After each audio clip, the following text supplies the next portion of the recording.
সবাইকে শুভ সন্ধ্যা। আমি আজকে সন্ধ্যাবেলায় বানিয়ে ফেলছি বাড়িতে ফ্রেঞ্চ ফ্রাই। এই যে দেখুন, আলুগুলো সেদ্ধ হয়ে গেছে, 10 মিনিটের মতো আমি সেদ্ধ করেছি। সেদ্ধ হয়ে গেছে। এখানে আমি দিয়ে দিয়েছি লঙ্কার গুঁড়ো, একটু দিয়েছি, একটু লঙ্কা দিলে না ঝাল ঝাল হবে, ভালো লাগবে খেতে। আর কর্নফ্লাওয়ার দিয়েছি, একটু জিরে গুঁড়ো, ধনে গুঁড়ো আর লবণ একটু দিয়ে দিয়েছি। এবার আমি মাখিয়ে নেব। তেলটা আমি গরম করতে বসে। এই যে দেখুন, ফ্রেঞ্চ ফ্রাইগুলো ভেজে নিয়েছি একবার করে, আবার একবার করে দেবো, ডবল বার আমি ফ্রাই করব। এই যে দেখুন, এখানে কিছু ভাজা হচ্ছে, আর কিছু এখানে ভেজে রেখেছি, আরও কিছু আছে এখানে। যে কোনো জিনিস দেখবেন বাড়িতে তৈরি করে যে খাওয়া কতটা আনন্দে, দেখবেন নিজেরা তৈরি করে যখন খাবেন তখন বেশি ভালো লাগে মনে হয় দোকানের থেকেও। এই যে দেখুন, আমি আবার ডবল ডবল করে ফ্রাই করে নিচ্ছি।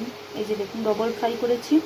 আর এটা হচ্ছে আগে একবার ফ্রাই করেছিলাম, সেটা এখানে ফ্রাই হচ্ছে, আর এটা ডবল ফ্রাই করেছি।